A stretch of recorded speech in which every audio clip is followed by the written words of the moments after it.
Je vous remercie d'avoir accepté l'invitation un petit peu surprenante. Vous êtes les premières à avoir été invitées à notre série qui va s'appeler Prenons le thé et jasons.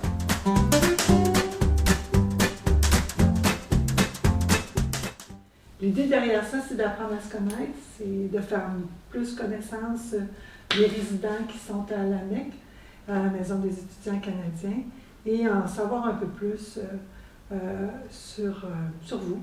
Et je vous ai réunis parce que je trouvais que vous aviez des affinités sans vous connaître. Donc, on va voir. Oui, j'ai trouvé. On ne se connaît pas vraiment, on s'est croisés quelques fois, mais... À la bibliothèque, c'est sûr. Ouais. Mais on n'a pas beaucoup parlé, en fait. Alors, Florencia, toi, tu es argentine, Oui. tu es une brassée, et Natacha, tu es canadienne. Ouais. Donc, peut-être vous demander à chacune d'où vous venez, dans quelle région particulière du Canada et de l'Argentine, et en quoi vous êtes venu étudier à Paris. Je viens de Rosario. C'est la troisième ville la plus grande de l'Argentine. Il n'y a pas beaucoup de choses remarquables de Rosario, mais Lionel Messi était né. C'est ce que je connais, ouais. Ah oui, tout le monde que connaît ça. ouais. Oui, je me suis déménagée en France pour faire mon licence en coopération internationale. Et maintenant, je suis à Paris, à la Sorbonne, pour un master en commerce international. Et toi, Natacha? Alors moi, je suis de Montréal et je suis à la Sorbonne en littérature et en cinéma.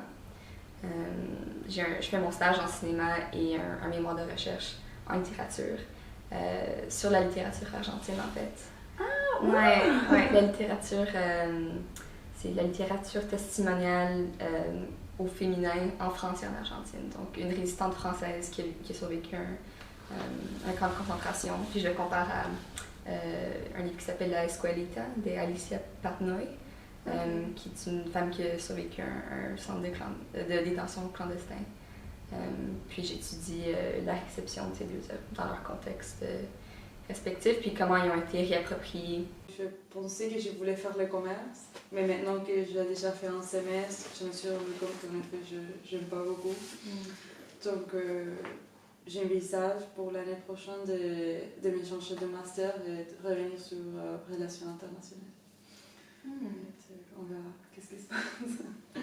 Non, je suis en train de rechercher un stage pour cette semestre, pendant que j'écris ma mémoire. Et toi, tu fais ton stage dans une boîte de cinéma ou de... Oui, alors c'est une boîte de production spécialisée en animation et en effets spéciaux.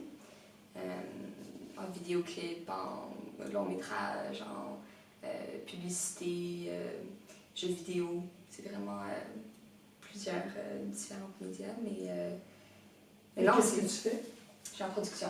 Ah, ok. Alors, tout ce qui est chercher des financements, ça fait 3 semaines que j'ai commencé, alors je ne suis pas encore 100% sûre de tout ce que je vais faire, mais ouais, c'est vraiment la production, rédaction, lire des scénarios, écrire des demandes de subventions. Ben c'est le fun, c'est intéressant. C'est vraiment cool, ouais. Pourquoi Paris, Natacha, Florencia, pourquoi avoir choisi Paris? J'ai fait beaucoup d'études en civilisation latino-américaine. Et chaque fois que je prenais un livre, chaque fois que je regardais un documentaire, je voyais que le directeur ou que l'écrivain était passé par un an à Paris.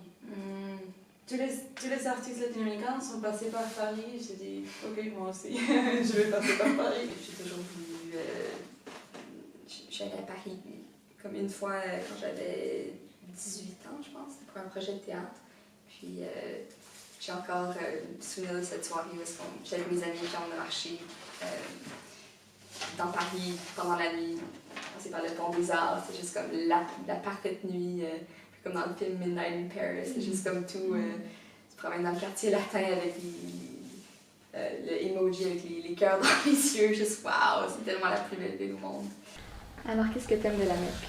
J'aime que je me sens chez moi, mais aussi je dirais que ma partie préférée dans la semaine, c'est quand on fait les brunchs le samedi matin. Et être avec des amis et la nourriture, ça fait toujours plaisir. Ouais. Et toi, qu'est-ce que tu aimes de la Mecque? Un peu la même chose, je me sens chez moi, les gens sont super sympathiques, super avenants. C'est pas comme une résidence normale, j'imagine ici c'est vraiment un chez-soi. Il y a plein d'activités, puis c'est vraiment le meilleur scénario que j'aurais pu imaginer. Vivre à Paris en temps de pandémie, je pense que si c'était à refaire, je revivrais à la Mecque. Là, on va s'amuser, on va avoir des questions ping-pong, vous devez répondre rapidement. Donc, c'est un peu un jeu. On y va. La première, c'est quoi votre rêve? Natacha. Ben, étant en cinéma et en littérature, ce serait de créer des histoires qui brisent la solitude et créent du lien. Bon, mon rêve, c'était d'habiter à Paris, donc je dirais que je suis en train de vivre mon rêve. Ben, c'est bien. Est-ce que tu en as une autre? Oui, j'aimerais bien travailler pour les Nations Unies, en fait. C'est une chose que j'ai réfléchi il y a longtemps. Un film préféré? One Flew Over the Cuckoo's Nest. Ah oui? Ratatouille. Ratatouille. C'est vrai, c'est adorable. Et ça fait l'Italie. Ça fait C'est à Paris, c'est tout. Oui, ça fait l'Italie. Un plat culinaire d'un pays. La cuisine libanaise ou Oui. japonaise. C'est, je pense, les top 2. Pizza, toujours. La cuisine italienne, c'est ma préférée. Un objectif de vie. D'être heureuse et de contribuer au bonheur des autres. J'aimerais apprendre 5 langues. 5 langues. Ce serait Je cool. C'est un bel objectif de vie. Ben, écoutez, merci beaucoup d'avoir passé ce temps avec moi, avec vous. C'était très intéressant. Et écoutez, moi, j'en ai appris beaucoup. J'espère que vous avez appris l'une de l'autre. Oui, beaucoup. Bon, et écoutez, on se donne rendez-vous pour une prochaine fois. Alors, on va essayer d'inviter d'autres personnes pour une deuxième série sur Prenons le thé, Jason.